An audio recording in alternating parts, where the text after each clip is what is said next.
Field trip day in Mrs. Frizzle's class center is supposed to go to Thomas Jefferson exhibit. Today we are going to find out about Thomas Jefferson. Do they have anything interesting about this? They have all these quotes. What's one of his quotes? I know one. I like the dreams of the future better than the history of the past. What does that mean? Only one person would know what that means. Thomas Jefferson! Everyone on the bus, we're not going to see the exhibit, we're going back in time. Did my mom send a permission slip for this?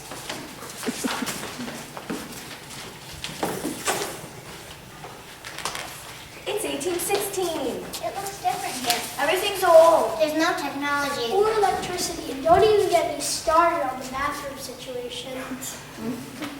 Look at him. He's writing with a feather. That's a quill, and that's Thomas Jefferson. Why isn't he using a pencil? They weren't invented yet. Let's ask him about the quote. Excuse me, President Jefferson. Well, yes, madam.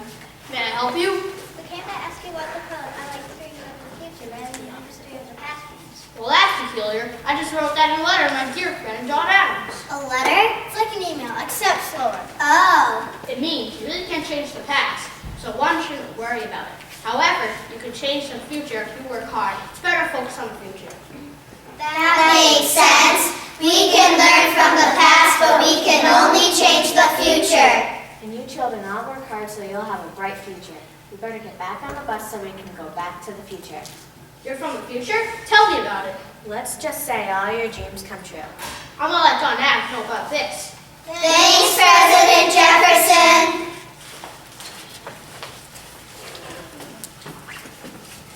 Back to the future so we can work hard in making all of our dreams come true.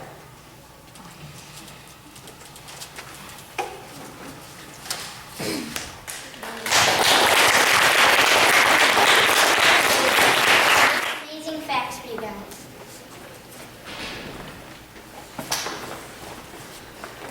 Hi, I'm Ashlyn. I'm Taylor. And I'm Joey. And we're the puppet people. This is Thomas Jefferson's dad. And this is Thomas Jefferson's mom. This is Thomas Jefferson, and this is the President declarer. I'm Sarah, and I will be telling you what a quote is and what it means. Hi, I'm the engineer, and I will be playing the human Thomas Jefferson. We have been trying very hard to figure out the quote we picked means, and trust me, it was hard, but we have succeeded. The quote we've picked is by Thomas Jefferson. At first, it didn't make sense to us, but we finally got it. The quote we picked is, I like the dreams of the future better than the history of the past. What a nice quote, although it does need some humor. So who wants to see our presentation? Come on, everybody, say yes. Yeah! I can't hear you. Yes! Okay, we'll show you. It's been a long day and I need some sleep. Good night, world. Thomas, isn't it awesome when we can spend some quality time together, especially on Saturday? No! Why today? It's the weekend. Thomas's dad died when Thomas was 14. Geez, what a bad dream. I need a better one. I hereby declare Thomas Jefferson is now President of the United States of America. Woo! Thomas Jefferson became president at age 37. Wow, what a night.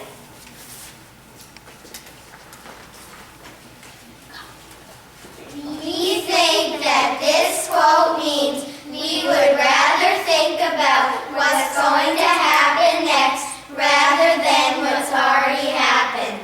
We think this because Thomas Jefferson likes thinking about what he can do to make the world better rather than what's already been done. The end.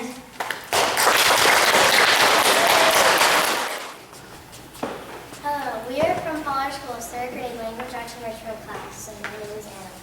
I'm Annie. I'm Caleb. I'm Lexi. I'm Jacob. And I'm Taryn. We chose this quote to interpret. No pessimist ever discovered the secret of the stars, sailed to uncharted lands, or opened a new doorway for the human spirit, and hung up. A pessimist is a negative person who doesn't believe in themselves. Helen Keller was born on July 27, 1880 in Alabama. Helen Keller was born with all 5 senses. When she was 2, she got a sickness that made her blind and deaf. Since she was blind and deaf, she had a very hard time communicating with people. She threw temper tantrums all the time. When Helen was 6, Anne Sullivan came to help her. Anne Sullivan was a teacher for the blind and deaf from the Parkins Institute. The first word Helen learned and understood was water. Anne Sullivan taught Helen how to communicate.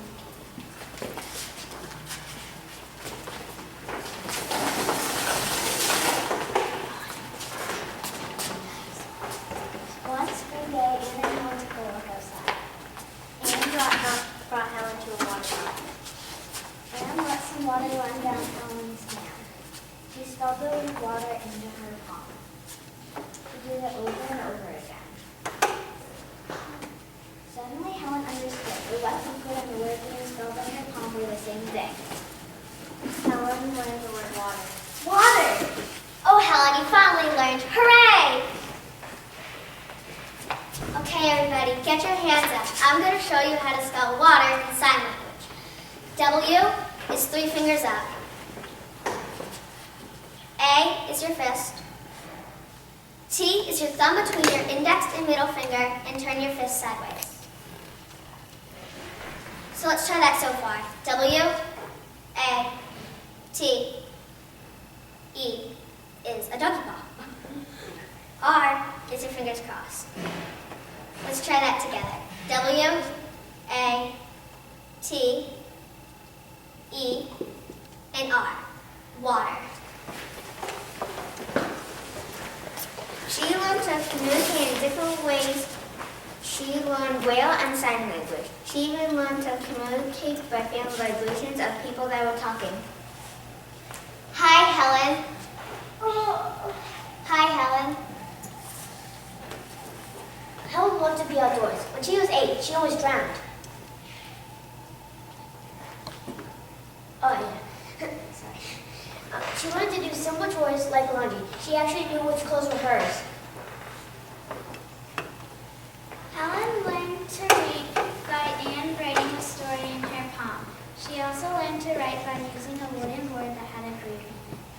She met many famous people such as Alexander Graham Bell and President Grover Cleveland.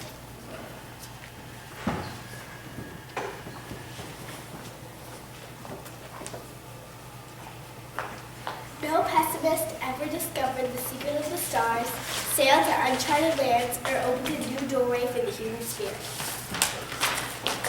This means that if you are a pessimist, you will never discover anything new.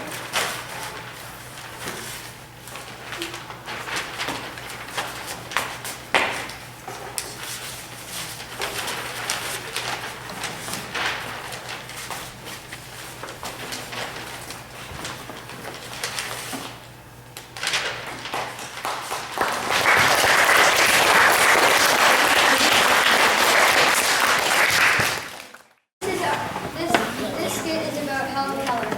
Helen was born in Tuscumbia, Alabama, 1880. She was blind, deaf, and could not speak. She became ill when she was 19 months old, and that's why she couldn't hear or speak. She never learned to speak until she was at an older age. I'm Helen Keller, and my life wasn't like any other kids. I couldn't hear, I couldn't talk, or I couldn't see. It was kind of like living in nowhere because I would kick things around. When I got frustrated, once I locked my mother in a closet, and I would break things that I wouldn't even know it. Helen's parents found a teacher to help her. The teacher's name was Annie Mansfield Sullivan. Annie came to live with the Kellers. This will be a challenge for me, but I'll have to do it on dress.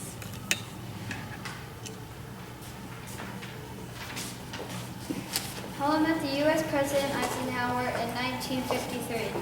How did you accomplish such a huge thing? I accomplished it because no pessimist ever discovered the secret of the stars or sailed to uncharted lands or opened a new doorway for the human spirit. That's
Chile by the Atkinson Academy 4th grade Enrichment class.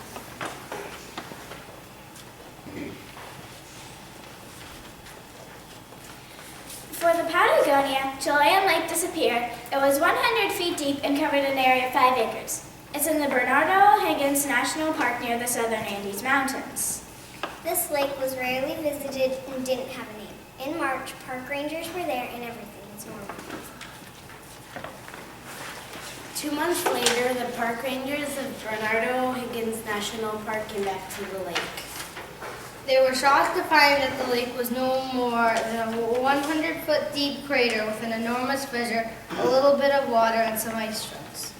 They were surprised to see that a lake that big can disappear that fast. Our theory is that two natural forces combined, causing the glacial lake in Chile to disappear. We believe that the two main natural forces that work together were an earthquake and a moraine, a natural dam breaking. There was more water in the lake because it was summer and the glaciers were melting. Global warming is also causing unusual water levels. We researched that an earthquake occurred in late April. Also the time that the lake disappeared. The earthquake caused a fissure at the bottom of the lake. After time and water pressure, the fissure grew. We also think a moraine took part in the disappearance of the lake. Due to the earthquake, the moraine wasn't sturdy. Because of all the water pressure, the moraine broke and let all of the lake's water spread out across the land. The current took what was left of the moraine with the rest of the water. Since the ground is permeable, the water soaked into the ground. There was an earthquake, and it made a fissure, and the moraine wasn't as sturdy and broke.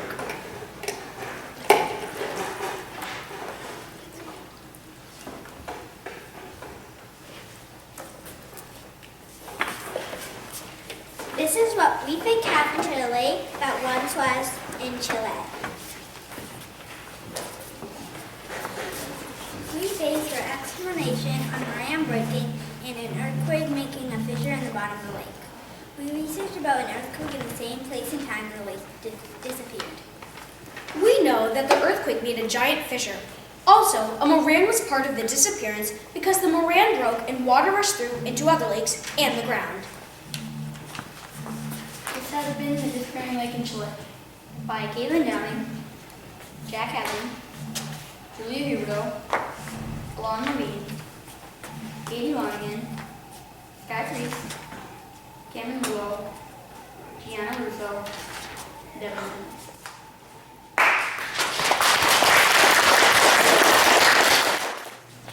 Order in the court! We have gathered here today to decide a reasonable theory for this mysterious mystery. The reason this is such a mystery is because in 1587, the Roanoke colonists ran out of supplies, and John White was forced to go back to England for supplies. Unfortunately, storms and other setbacks made it so it took 3 years. When he came back, he found all the colonists gone. Please raise your hand if you have an idea. Yes. According to my calculations, there's no reasonable explanation for this, so we should all go home and carry on. Thank you. Nobody leave. There's definitely a reasonable explanation for this mystery. Keep coming up with the ideas, please. Yes. Obviously the alien took it away. Dang it! I died. You see that? Bonus! I'm going home. Whoa! Here comes the most experienced scientist living. Oh my gosh, Science Camarelli, you're my idol. I have researched many facts. I believe that the colonists died of a severe drought while walking to the Croatian Indians. There is one problem: no bones. Also, 40 stone tablets were found and described with history of the lost colony. They tell of death, diseases, and Native American attacks. Wow, that's probably the best idea today. Any more ideas? OMG, this is cray-cray. The unicorns obviously took them away, and that's why they're all gone. I'll take my money now, please. No! Hey, if it makes you feel better, you can always be my history partner. Ew, history. Oh. It was also discovered that if John White didn't come back in a reasonable amount of time, the colonists would write where they were going. They had crow written on a tree and Croatian written on the doorpost. I have an idea. Yes, go on. I think that some of the settlers died because of the severe drought, the Wanchos tribe, and the Croatian Indians, because I read a book with lots of Indian attacks. You see,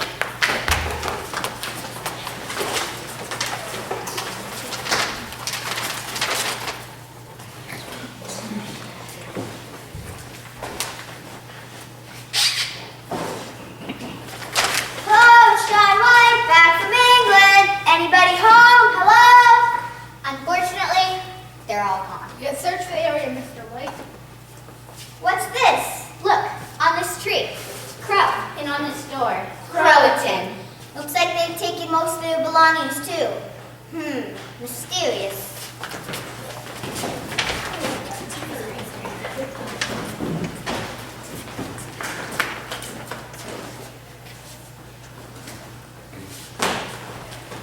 We have found our theory. What he said. Yay! Wait! I know you think I'm just a Seth, but that is a lie. My theory is superior. You see, the colonists obviously went in search for croutons, and then the croutons ate them. Ironic, I know. And then, of course, they died. Obvious. That was probably the worst idea today. Folks, case closed. The guy in the audience wins $100 million! Yay! Yay! I finally have enough money to buy a new pet unicorn.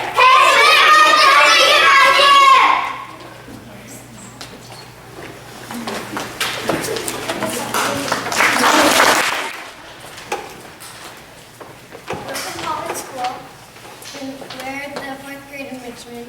What was that to the mystery of the disappearing linkage?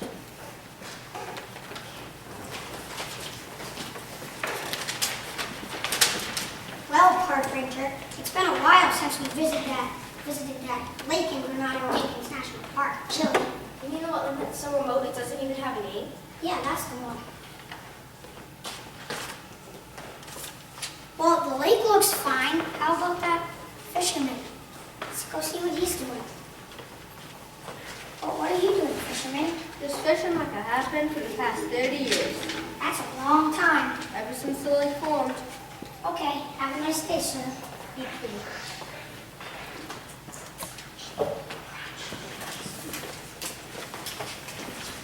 March, April, May.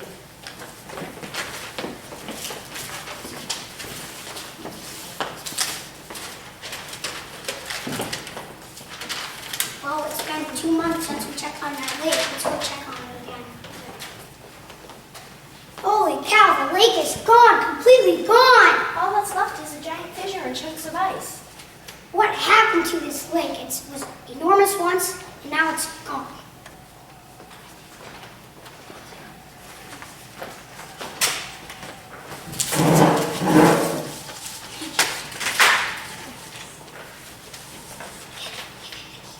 Disappearing lake in Chile. Oh my, I think that's the lake I've been fishing at ever since it formed. I'll go do some research.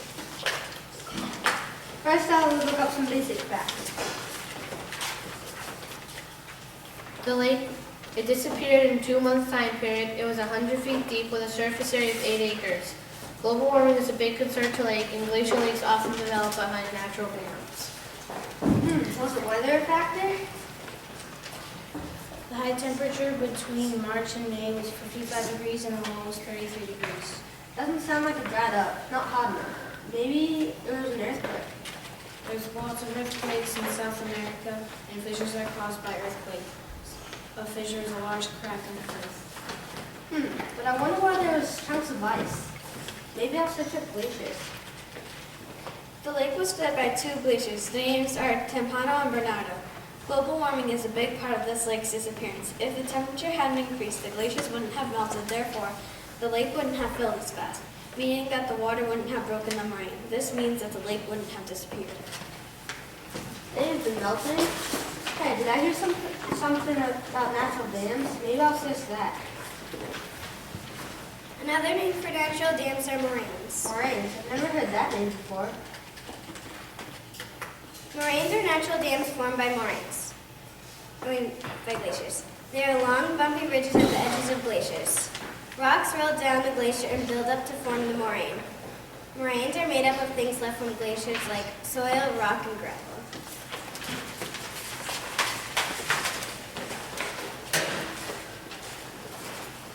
Hey, park rangers, I got it.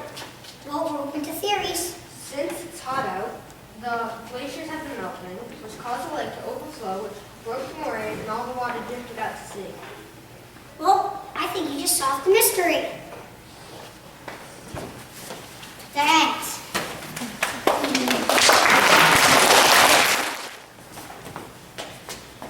We're the Stand-Up Central team, and I'm being the narrator, and this is Zach Painter White. Riley playing Zero to Raleigh, Faith playing Indian number 1, Gwen playing Indian number 2, Jimmy playing Villager number 1, Juliana, Villager number 2, Zoe, Villager number 3, last but not least, Nen, Villager number 4. So, Riley discovered Roanoke Island, and one day he sent John White to get materials for a long winter. When John White returned 3 years later, he found no remains of the colonists. So Walter Raleigh, John White were meeting at Roanoke Colony to discuss the materials. John White, the Roanoke colony is very low in materials. I need you to go back to England and get them. Okay, I will.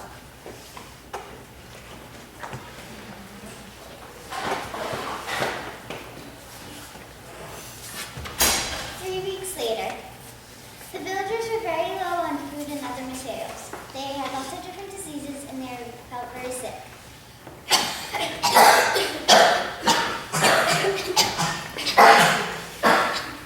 One night they decided to take down their houses and make rafts out of them to sail to a nearby island called Crow's.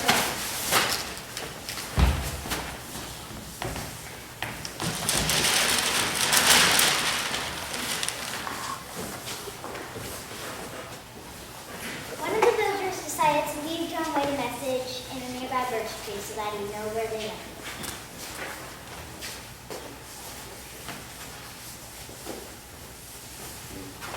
When they got to the Croatoan Island, they met Indians. The Indians did not approve of their arrival, and they captured them to send far away so that they were never seen.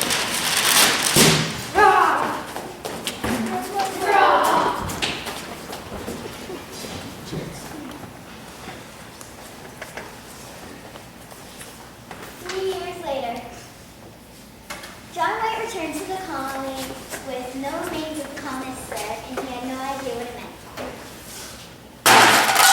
Where did everybody go? The only things he could find were the words crow and Croatoan carved into a birch tree. Well, so sweet. Where did everybody go? I don't know.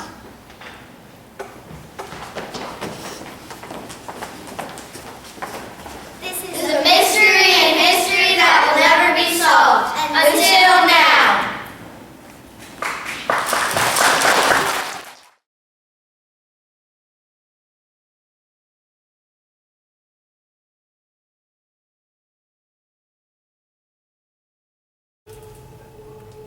Order in the court!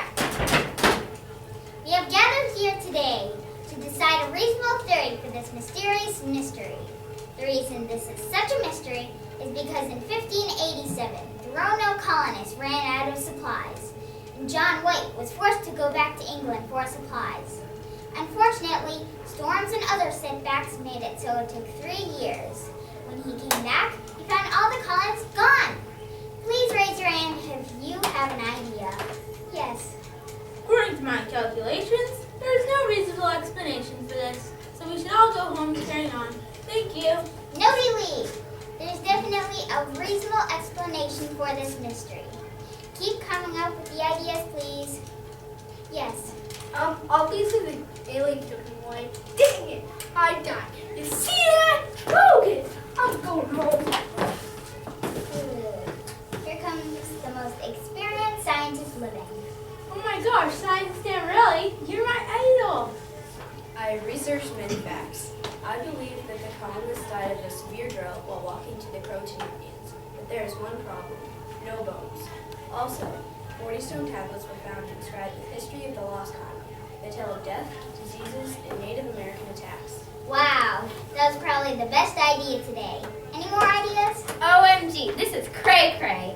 The unicorns obviously took them away. That's why they're all gone. Case closed. And I'll take my money now. No! Hey, if you want to feel better, you can always be my history partner. You know who to call. Ew, history. It was also discovered that if John White didn't come back in a reasonable amount of time, the colonists would write where they were going. And they had Crow written on a tree and Croatan written on a doorpost. I have an idea. Yes, go on. Maybe the settlers died because of the severe drought, Croatan Indians, and the monstrous trap. Because I read a book where there are lots of Indian attacks. You see...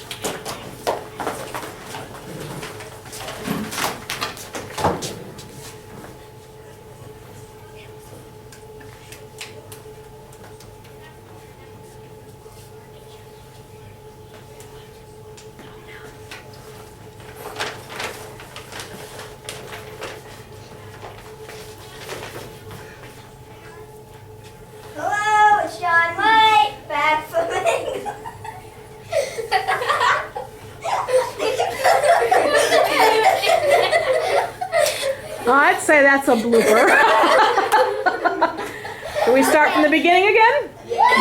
Okay, hold on. Wait, I know you think I understand stuff, but that is a spoon. I mean, now can we do one more? Yes. According to my calculations.